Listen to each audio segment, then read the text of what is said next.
Hi guys, welcome to Main Coaching Classes. So guys अब start करते हैं हमारे चैप्टर नंबर 10 का पार्ट 2 और इसी के साथ साथ हमारा 7th क्लास की NCERT भी कंप्लीट हो जाएगी। तो चलिए, राजपूतों की वतन जागीरी। पिछले पार्ट में हमने अवध, बंगाल और हैदराबाद राज्यों के बारे में पढ़ा था कि वो इस्टेब्लिश कैसे हुए, या फिर उनकी जो प्रशासनिक व्यवस्था थी, उनकी राजनीतिक व्यवस्था थी और उनकी जो वित्तीय व्यवस्था थी वो कैसी कैसी थी। आप पढ़ते राजपूतों के बारे में। राजपूतों की वतन जागीरी। अंबर और जोधपुर के राजघराने मुगल व्यवस्था में विशिष्टता के साथ सेवारत थे, ठीक है, और बदले में उन्हें अपने वतन जागीरों पर पर्याप्त स्वायत्तता की आनंद लेने की अनुमति मिली हुई थी। और अब क्या होने लगा था कि 18वीं शताब्दी में इन शासकों ने अपने आसपास के इलाकों पे कंट्रोल करने के लिए, उस पर विस्तार करने के लिए हाथ पैर मारने शुरू कर दिए। और इसी काम के चलते हुए जोधपुर के राजा अजीत सिंह ने भी मुगल दरबार की गुटिया राजनीति में अपने पैर फंसा लिए। मतलब वो भी अपने आपको और ज़्यादा स्ट्रॉन्ग करने के लिए, अपना राज्य स्ट्रॉन्ग करने के लिए मुगल दरबार की गुट वाली राजनीति, जो अभी हमने ऊपर अवध, हैदराबाद और बंगाल के बारे में पढ़ी, वही काम यहाँ पे भी शुरू हो गया। राजा अजीत सिंह जोधपुर से जो बिलोंग करते थे, उनको गुजरात की सूबेदारी, और अंबर के सवाई राजा जय सिंह को मालवा की सूबेदारी मिली। बादशाह जहांदार शाह इन राजाओं के इन पदों का नवीनीकरण कर दिया, ठीक है, मतलब दोबारा से इनको अलॉट कर दिया। और इन लोगों ने अपने जो आसपास के थे, जैसे उनको ये वाला है ना राज्य अलॉट कर दिया, ये वाला कोई भी पर्टिकुलर राज्य अलॉट कर दिया, तो इन लोगों ने अपने आसपास के इलाकों पे भी ना कंट्रोल करना शुरू कर दिया। जोधपुर राजघराने ने नागौर को जीत लिया और अपने राज्य में मिला लिया, और दूसरी ओर अंबर ने भी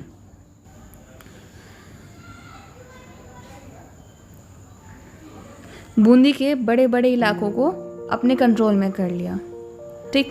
सवाई राजा जय सिंह ने जयपुर में अपनी नई राजधानी स्थापित की और 1722 में आगरा की सूबेदारी उसे दे दी गई।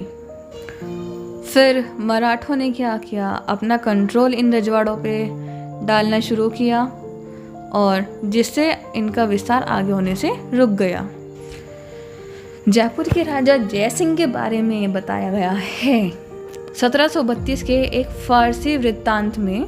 राजा जय सिंह के बारे में बताया गया है कि राजा जय सिंह अपनी सत्ता की चरम सीमा पे थे। 12 वर्ष के लिए आगरा और 5 या 6 वर्ष के लिए मालवा उनके कंट्रोल में दे दिया गया, और विशाल सेना, तोपखाना और भारी मात्रा में उसके पास धन संपदा थी। उसका प्रभाव दिल्ली से लेकर नर्मदा तट तक फैला हुआ था। ये है मेहरानगढ़ किला, जो कि आज भी बहुत फेमस है और जोधपुर में है ये। अब पढ़ते हैं सिख के बारे में, ठीक। 17वीं शताब्दी के दौरान सिख एक राजनीतिक समुदाय के रूप में गठित हो गए, हमने पढ़ा था, ठीक है, गुरु परंपरा के बारे में कि कैसे कैसे करके उन्होंने अपना राजनीति में कंट्रोल स्टैब्लिश किया, और जिससे कि पंजाब राज्य के निर्माण को बढ़ावा मिला।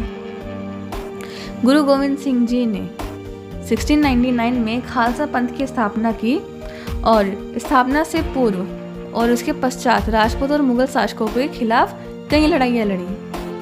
1708 में गुरु गोविंद सिंह जी की मृत्यु के बाद बंदा बहादुर के नेतृत्व में खालसा ने, ठीक है, मुगल सत्ता के खिलाफ विद्रोह किए, और बाबा गुरु नानक और गुरु गोविंद सिंह जी के नामों वाले सिक्के गढ़कर अपने शासन को सार्वभौम बनाया, ठीक है। सतलुज और यमुना नदी के बीच के क्षेत्र में उन्होंने अपने प्रशासन की स्थापना की, और 1715 में बंदा बहादुर को बंदी बना लिया गया और 1716 में उनको मार दिया गया।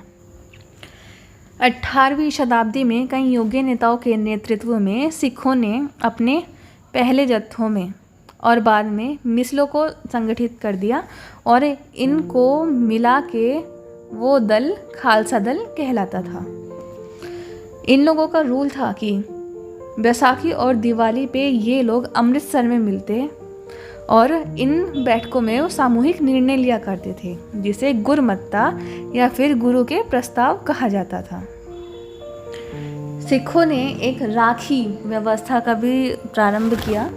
इसमें क्या था कि जो किसान थे उनसे उनकी उपज का 20% लेके, ठीक है, उनकी उपज का 20% लेके उनको संरक्षण दिया जाता था। गुरु गोविंद सिंह जी ने खालसा पंथ और कहा था कि शासन उनके भाग्य में है, मतलब खालसा करेगा राज। अपने सुनियोजित संगठन के कारण खालसा पहले मुगल सूबेदारों के खिलाफ और फिर अहमद शाह अब्दाली के खिलाफ सफल विद्रोह प्रकट कर सका, ठीक है, क्योंकि वो लोग लड़ने की कला में ना एक्सपर्ट थे। अब वो 5 लोग ही काफ़ी लोगों को टक्कर दे सकते थे। जैसे वो एक बहुत फेमस कोट भी है गुरु गोविंद सिंह जी की, चिड़ियों से मैं बाज लड़ाऊँ 1.25 लाख से 1 लड़ाऊँ, ठीक है। उन्होंने अपनी आर्मी को, अपनी सेना को इस तरह से ट्रेन किया हुआ था कि एक ही बंदा काफ़ी लोगों को आराम से हैंडल कर सकता था। 1765 में खालसा पंथ ने अपना एक नया सिक्का बनाया, ठीक है, और उस सिक्के पे उत्कीर्ण शब्द वही थे जो बंदा बहादुर के समय खालसा के आदेशों में पाए जाते हैं। 18वीं शताब्दी के अंतिम भाग तक सिख सिंधु से लेके यमुना तक के बहुत बड़े इलाके में फैल चुके थे। हाँ, ये है कि इतना बड़ा राज्य कोई एक बंदा नहीं संभाल सकता, तो वो अलग अलग शासकों में बटे हुए थे। और महाराणा रणजीत सिंह बहुत ही फेमस, महाराजा रणजीत सिंह बहुत ही फेमस राजा रह चुके हैं। उन्होंने विभिन्न सिख समूहों में फिर से एकता कायम की और 1799 में 1799 में लाहौर को अपनी राजधानी बनाया। मराठा राज्य एक अन्य शक्तिशाली क्षेत्रीय राज्य था, ठीक है। सिख अपने इलाके में स्ट्रांग थे और मराठा अपने इलाके में स्ट्रांग थे, ठीक। और इन्होंने मुगलों का लगातार विरोध किया और तब जाके इन्होंने अपनी स्थिति को मजबूत किया। शिवाजी महाराज बहुत फेमस रह चुके हैं मराठा साम्राज्य के शासकों में और शिवाजी ने शक्तिशाली योद्धा परिवारों, देशमुखों की सहायता से एक स्थायी राज्य की स्थापना की। अत्यंत गतिशील कृषक पशुचारक मराठों की सेना के मुख्य आधार बन गए, ठीक है। और शिवाजी ने प्रायद्वीप में मुगलों को चुनौती देने के लिए इस सैन्य बल का प्रयोग किया। शिवाजी की मृत्यु के बाद मराठा राज्य में प्रभावी शक्ति, मतलब सबसे ज़्यादा प्रभाव चित्तपावन ब्राह्मणों के एक परिवार के हाथ में था, जो शिवाजी के उत्तराधिकारियों के शासनकाल में पेशवा, मतलब प्रधानमंत्री के रूप में अपनी सेवाएं देते रहे। और इम्पोर्टेंट, पुणे मराठा राज्य की राजधानी बन गया। पेशवाओं की देखरेख में मराठों ने एक अत्यंत सफल सैन्य संगठन का विकास कर लिया और उनकी सफलता का रहस्य था कि वे मुगलों के ना किलाबंद इलाकों से टक्कर नहीं लेते हुए थे। उनके ना आसपास से तो चुपचाप निकल जाते थे और जो आसपास के शहर थे, कस्बे थे, उन पे हमला बोल देते थे। और जब मुगल सेना से टक्कर लेनी होती थी तो ऐसे इलाकों में, ऐसे मैदानी इलाकों में वो टक्कर लेते थे जहाँ से उनको हेल्प आराम से मिल जाती, रसद और कुमक आने के रास्ते ब्लॉक कर दिया। 1720 से 1761 के बीच मराठा साम्राज्य काफ़ी विस्तार हुआ और धीरे धीरे वो लोग मुगल साम्राज्य से टक्कर लेते थे और उनको हरा देते थे। 1720 के दशक तक मालवा और गुजरात भी मुगलों से उन्होंने छीन लिए। और एक्सट्रीम बात तो ये होती है कि 1730 के दशक तक मराठा नरेश को समस्त दक्कन प्रायद्वीप के अधिपति के रूप में मान्यता मिल गई। और चौथ और सरदेशमुखी कर, ये टैक्सेस के टाइप हैं, टैक्स उनके टाइप हैं। और इनको वसूलने का अधिकार भी मिल गया। चौथा कर कौन सा होता है?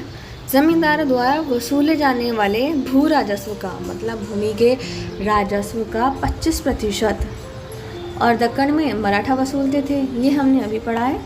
सरदेश मुखी, दक्कन में मुख्य राजस्व संग्रहकर्ता को दिए जाने वाले भू राजस्व का 9 to 10% पार्ट। ठीक है, जो चौथ होता था वो तो होता था भू राजस्व। ठीक है, और सरदेश मुखी मुख्य राजस्व का पार्ट होता था। ठीक, 1737 में दिल्ली पे अटैक करने के बाद मराठा तेजी से बढ़ने लगे, उनकी शक्ति में तेजी से वृद्धि हुई। वे उत्तर में राजस्थान, पंजाब, पूर्व में बंगाल और उड़ीसा और दक्षिण में कर्नाटका और तमिल और तेलुगु प्रदेशों तक फैल गए। इन एरियाज़ को उन्होंने ऑफिशियली मराठा में सम्मिलित नहीं किया था, बट ऐसा होता था कि भाई उन पर अटैक किया, उनको वहाँ के जो राजा थे उन लोगों ने सरेंडर कर दिया, तो वो बोलते थे चलो कोई नहीं, राज्य तुम ही करो और एक भेंट या फिर गिफ्ट आप हमें भिजवाते रहेंगे।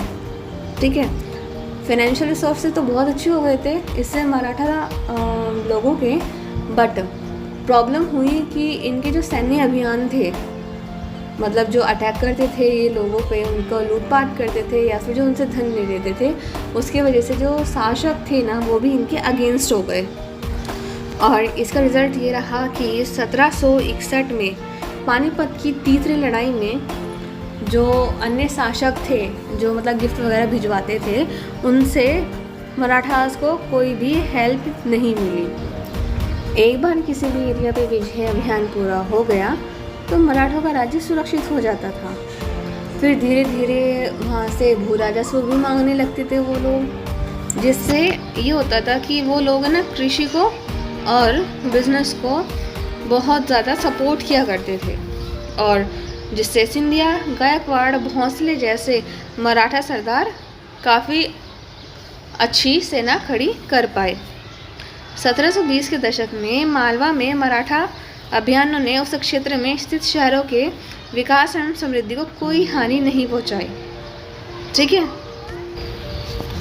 उज्जैन सिंधिया के संरक्षण में और इंदौर होलकर के संरक्षण में था। होलकर अहिल्याबाई होलकर, ठीक है, उनके आश्रय में ये फूलता रहा और ये शहर हर तरह से बड़े बड़े और समृद्धशाली थे। अब सही बात यह है कि कोई भी इस स्थान या फिर कोई भी जगह वहाँ बिज़नेस अच्छा होता है, बिज़नेस का सेंटर है वो तो अच्छे से फलेगा फूलेगा ही। ठीक है, तो ऐसे ऐसे करके ये रेशमी वस्त्र हो गए और व्यापार कैसे कैसे बढ़े वो यहाँ पे बताया गया है। और अब देख लेते हैं जाटों को। जाटों ने भी 17वीं और 18वीं शताब्दी में अपनी सत्ता सुदृढ़ की। अपने नेता Chudaman, point to be noted, important point है, चूड़ामन के नेतृत्व में दिल्ली के पश्चिम स्थित में क्षेत्रों पर अपना अधिकार कर लिया और 1680 के दशक तक आते आते उनका प्रभुत्व दिल्ली और आगरा के दो शाही शहरों के बीच क्षेत्र में होना शुरू हो गया। ठीक, और कुछ टाइम के लिए, कुछ अरसे के लिए वे आगरा शहर के भी अभिरक्षक बन गए, मतलब आगरा में भी उन्होंने अपना कंट्रोल कर लिया। जाट समृद्ध कृषक थे, ठीक है, किसानी करते थे और पानीपत, बल्लभगढ़ जैसे महत्वपूर्ण व्यापारिक केंद्र बन गए। ठीक है, हरियाणा वाली साइड पानीपत हरियाणा। ठीक है, सूरजमल के राज में तो भरतपुर शक्तिशाली के राज्य में उभरा और 1739 में जब नादिर शाह ने दिल्ली पर अटैक किया, दिल्ली को लूट लिया, तो वहाँ के जो बड़े बड़े लोग थे वहाँ भाग गए दिल्ली से और भरतपुर में जाके उन्होंने शरण ली। नादिर शाह के पुत्र जाहिर शाह के पास 30,000 सैनिक थे और उसने 20,000 अन्य सैनिक मराठाओं से लिए थे। ठीक, और 15,000 सैनिक सिखों से लिए थे। इनके बलबूते पे वह मुगलों से लड़ा। भरतपुर का किला पारंपरिक शैली में बनाया गया था काफ़ी हद तक, और जाटों ने दीग में अंबर और आगरा की शैलियों का समन्वय करते हुए, मतलब वो ये दोनों शैलियाँ मिक्स करते हुए विशाल बाग और महल बनवाया। ठीक है, शाही वास्तुकला से जिन रूपों को पहली बार शाहजहां के युग में जोड़ा गया था, दी इमारतें उन्हीं रूपों के नमूने पर बनाई गई थी। ठीक, अब हम देख लेते हैं फ्रांसीसी क्रांति के बारे में, जो कि वर्ल्ड हिस्ट्री का बहुत ही इम्पॉर्टेंट पार्ट है, मतलब विश्व इतिहास का। 18वीं शताब्दी में भारत की विभिन्न अर्थव्यवस्थाओं में जनसाधारण को अपनी अपनी सरकारी कार्यों में हिस्सा लेने का अधिकार नहीं था। ठीक, और ऐसी ही स्थिति पश्चिमी दुनिया में 18वीं शताब्दी के आखिरी दशकों तक बनी हुई थी। अमेरिकी और फ्रांसीसी क्रांतियों ने इस स्थिति को और साथ साथ अभिजात वर्ग के सामाजिक और राजनीतिक प्राधिकारी को चुनौती दी। मतलब कि अमेरिका में भी क्रांति हुई, फ्रांस में भी क्रांति हुई। तो जो ये प्रॉब्लम्स बनी हुई थी कि जनसाधारण अपने जो भी टैलेंट है उसको सरकारी सेवाओं में यूज़ नहीं कर सकते, और अभिजात वर्ग जो मतलब जो ज़्यादा पैसे वाले लोग थे, तो वो लोग ज़्यादा कंट्रोल करके बैठते थे, उनकी मनमानी चलती थी। तो उनके मनमानी को कंट्रोल करने के लिए उनके सामाजिक और राजनीतिक अधिकारों को चुनौती मिली। फ्रांसीसी क्रांति के दौरान मध्य वर्गों, किसानों और शिल्पकारियों ने, पॉइंट टू बी नोटेड, मध्य वर्गों, किसानों और शिल्पकारियों ने पादरी जो चर्च के पुजारी होते हैं और अभिजातों के विशेषाधिकारों के खिलाफ लड़ाई लड़ी। विशेषाधिकार मतलब वो लोग कहते थे कि हाँ हमारा ये वाला राइट है तो हम ऐसे कुछ भी कर सकते हैं। उनके इन राइट्स को उन्होंने चैलेंज किया, और उनका ये मानना था कि समाज में कोई भी राइट किसी को भी जन्म के बेसिस पे नहीं मिलना चाहिए, बल्कि उनकी सामाजिक स्थिति योग्यता के आधार पर मिलना चाहिए। फ्रांसीसी क्रांति के दार्शनिकों, मतलब कि जो स्वतंत्र विचार करने की हिम्मत रखते थे, मतलब कि मान लीजिए कोई भी इवेंट हो रहा है, सब कह रहे हैं कि नहीं गलत है, बट जो दार्शनिक होगा वो इसका सही पहलू भी देखेगा और गलत पहलू भी देखेगा। ठीक है, उन्होंने ये बताया कि सभी के लिए समान इक्वली कानून और समान अवसर होने चाहिए, और इनका ये भी मानना था कि सरकार की सत्ता लोगों से बननी चाहिए, जनता को सरकार के कार्यों में भूमिका अदा करने का अधिकार होना चाहिए। फ्रांसीसी और अमेरिकी क्रांतियों से आंदोलनों ने धीरे धीरे प्रजाओं को नागरिकों में बदल डाला। प्रजा मतलब जो राजा का ही ऑर्डर फॉलो करेगी, और नागरिक मतलब कि उनके खुद के कुछ अधिकार हो गए उस देश में रहने के लिए। नागरिकता, राष्ट्रीय, राज्य एवं लोकतांत्रिक अधिकारों के विचारों ने भारत में 19वीं शताब्दी के अंतिम दशकों से जड़ पकड़ी। मतलब इंडिया में ये वाली चीज़ थोड़ी बाद में आई। ठीक है गाइस, सो गाइस इसी के साथ हमारा चैप्टर नंबर 10 के साथ साथ 7th क्लास की हिस्ट्री के NCERT भी कंप्लीट होती है। सो आगे की NCERT में मिलते हैं, और प्लीज़ सब्सक्राइब कीजिए, शेयर कीजिए, लाइक कीजिए वीडियो को। Thank you.